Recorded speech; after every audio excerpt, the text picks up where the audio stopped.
Okay, ladies and gentlemen, today's lesson is the third lesson in this unit. So you'll notice that your note sheet needs to be cut down the center. You'll notice that it says linear versus nonlinear functions. So by the end of this lesson, you're going to be able to identify if you have a function that's linear or nonlinear. A linear function is a function that will make a straight line. We did work with linear functions earlier in the year, so some of this will be review. An equation is linear if it can be written, and again, the part of linear that should jump out at you is that part of it right there. It has the word line in it. So hopefully you'll remember when we talked about the equation y equals mx plus b. The m, remember, is always your slope or rate of change, which we called it in some of our lessons for this unit. And the b, which is your y-intercept. We know that if you have a table of values, what you'll be able to do is you'll be able to look if you have a constant rate of change throughout the entire table. In other words, the pattern remains the same all the way down. You'll know that your table is linear in that case. So what you'll notice is that sometimes your function comes to you in the form of an equation. So as you can see, this equation is in the format y equals. It's got a number right here for the slope. It's got an x, and it's got another number at the end, which would end up being your y-intercept. So again, we know it's linear because it's in that format, and it has the same pattern that those linear equations did. So the chart, what you have is a pattern in the column of y's that constantly increases by 1. So the change in y is 1, and the change in x is what we put on the bottom of our slope formula, and it looks that you have the constant change in x all the way down, which is a positive 2. So if you have a slope, and then what's sometimes a little more challenging is finding a y-intercept. Your y-intercept is the point in the graph that has a 0 x value, because when you go to plot this point, you're at 0 on the x, and then you'd have to go up to your y-intercept.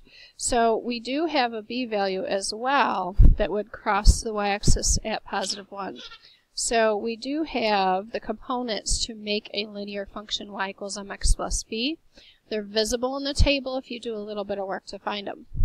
And then lastly, what we have is a straight line that's been graphed for us.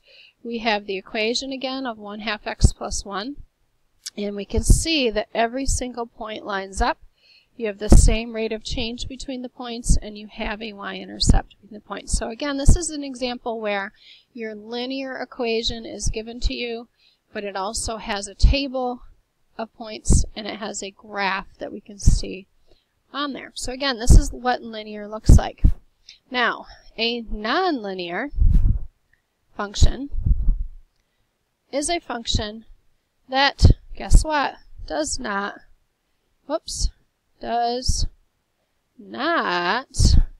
make a straight line. So a nonlinear function cannot be converted into this format. Okay, it's going to look very differently. It might have an x squared, it might have a different exponent, it might have a fraction where the variable's on the bottom, and that's what we're going to look at down here in the example. So just to finish up, in a nonlinear function, the rate of change is not going to be constant, and graphs of nonlinear functions do not form a straight line. So, if we were to take a look at some of our examples, the graph of y equals x squared looks like this. It increases very, very quickly out to here, and it kind of mirrors the same points on the opposite side. So you'll be plotting the point 0, 0, 1, 1, 2, 4, and then you're going to go on the opposite side and plot the point negative 1, 1, negative 2, 4. And then the weird thing about this kind of function, it's called a quadratic function, and you'll be studying them more next year. This quadratic function doesn't get connected with a straight line, it gets connected with a curve. Here's another one that gets connected with a curve. This function is called a cubic function because you're taking your values of x and you're cubing them. We don't even have room to fit the next one on here. If we plugged in a 2, we would get 8. 4, 5, 6, 7, 8 would be way up here. And again, this function curves around, but on the opposite side, it doesn't mirror like this function right here. It actually goes in the downward direction, and it curves around down like this. So that is definitely not linear. It is curvy. Just like this one is not linear, it's again curvy. This is called the reciprocal function. You've got x on the bottom of your fraction, and this one again is really strange. It kind of curves around this way, and then the mirrors and curves around this way. So again, it's too curvy to be a linear function. There's no constant rate of change. And then down here, you'll be studying these next year also. This is called an absolute value graph.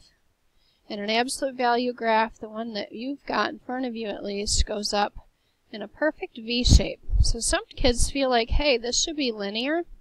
Well, you have part of a line here and part of a line here, but remember, the definition of a line is that it continues in both directions without end. There's actually little tiny arrows here showing that it goes forever and ever. And ours, again, it changes slope over here. The slope on this side is negative, the slope on this side is positive. So that's what makes it non-linear. And then your last one is called the square root function. When you square root your x values, it increases a little bit and then it starts to level off. So the curve of this graph looks like this. And remember, these are all examples of non-linear functions. Okay, so remember, it's not that it's not a function. These are all still functions and they would pass the vertical line test, but what they are is non-linear. They don't form a straight line even though they're still functions. So remember, your linear functions are either going to have a positive slope or a negative slope, and they have a y-intercept as well. So guys, this lesson, I know it's very short. It's going to get taped on, let's see, we have page 101 and we have page 102. And again, you're just going to cut that note sheet down the center and you're going to fix that to your notebook. You do have an assignment that goes along with this lesson, so please complete that next. And also, please submit your answers to not only this assignment for today, but if you haven't done so already, please go back and submit your answers to the second assignment. It was on comparing functions. Okay, I'd like both of those to get submitted into Google Classroom, or the links that I put into Google Classroom for you. If you can get those done before you leave today, that would be excellent. Otherwise, save the lesson on nonlinear versus linear for homework tonight and finish the others.